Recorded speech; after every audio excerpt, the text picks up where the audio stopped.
Ini detik-detik ada aksi yang naik mobil Ustadz Abdul Somad ya.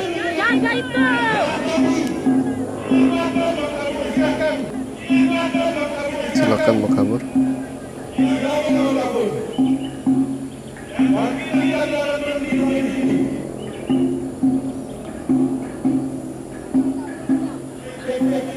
Kasih kesempatan, Pak. Tidak ditahan, Pak. Kasih kesempatan.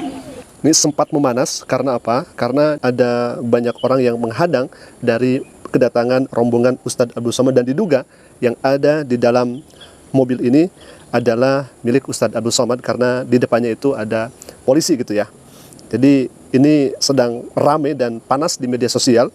Kita akan lanjutkan terlebih dahulu bagaimana isi dari videonya dan detik-detik ketika ada salah seorang aksi yang naik ke mobil yang diduga mobil Ustadz Abdul Somad, kemudian itu menginjak daripada tempat atau di atas mobil Ustadz Abdul Somad, diduga seperti itu. Baik, kita putar terlebih dahulu. Buka kaca. Ini untuk apa ya buka kaca ya?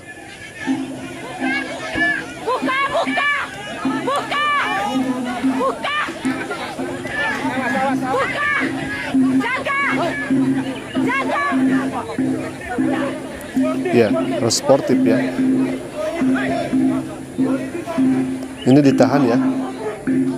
Nah, jadi setelah mendarat di bandara ya kira-kira pukul 9. Nah, ada yang ke atas ya, ikhwah.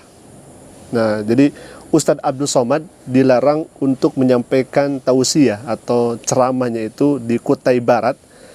Bahkan di sana terlihat banyak orang yang datang berbondong-bondong ke sana, salah satunya untuk menolak kedatangan Ustadz Abdul Somad. Dan ini ada di depan ya, dan pas di atas, jadi di depan pun juga ada yang menghalangi, dan di atas pun ada orang yang sempat naik ya ikhwah.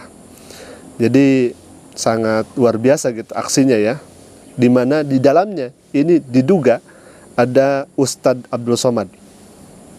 Jadi rombongan Ustadz Abdul Somad ini kena tahan gitu ya, kena hadang. Dan ada spanduk juga penolakan ya.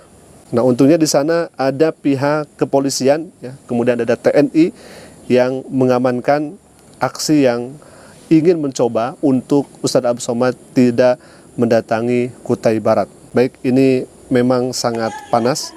Nah, kita akan lihat bagaimana aksi. Dan salah satu seorang aksi yang menyampaikan kepada publik terkait penolakan Ustadz Abdul Somad. Dan kita akan lihat bagaimana pernyataannya. Silakan. Ini negara Pancasila. Oke.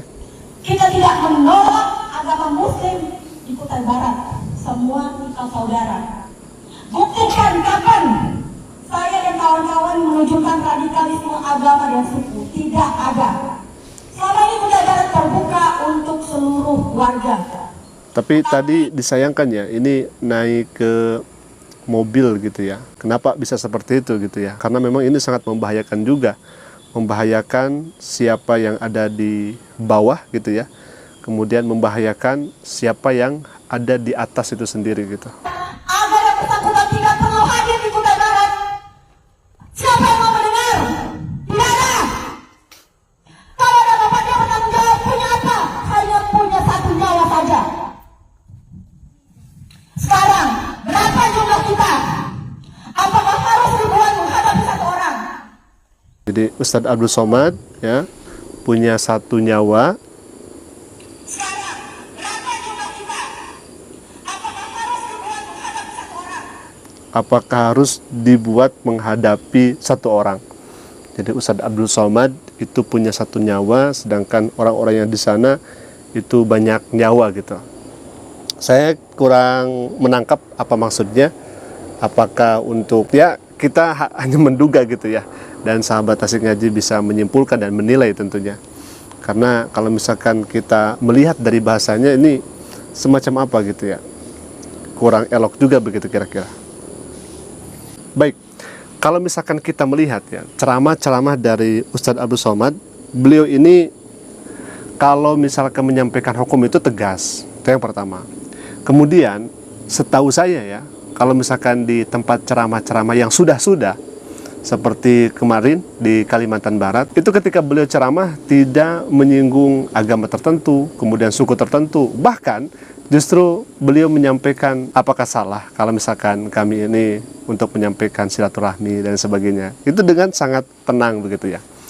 Sehingga kami mengajak kepada non-muslim di luar sana untuk melihat lebih dalam lagi siapa Ustadz Abdul Somad ini. Karena kadang-kadang mereka itu menilai UAS dilihat atau ditilai dari video potongan yang kemudian mereka lihat gitu. Jadi sangat tidak adil kalau misalkan mereka menilai UAS dengan potongan-potongan video saja. Makanya di sini kami sering kali menyampaikan kepada non-muslim di luar sana untuk lihat terlebih dahulu bagaimana UAS ini tatkala menyampaikan secara utuhnya, bukan hanya penggalan video kemudian di framing dan lain sebagainya. Dan kebanyakan yang benci kepada UAS ini karena diupload terlebih dahulu, di framing terlebih dahulu oleh non-muslim di luar sana.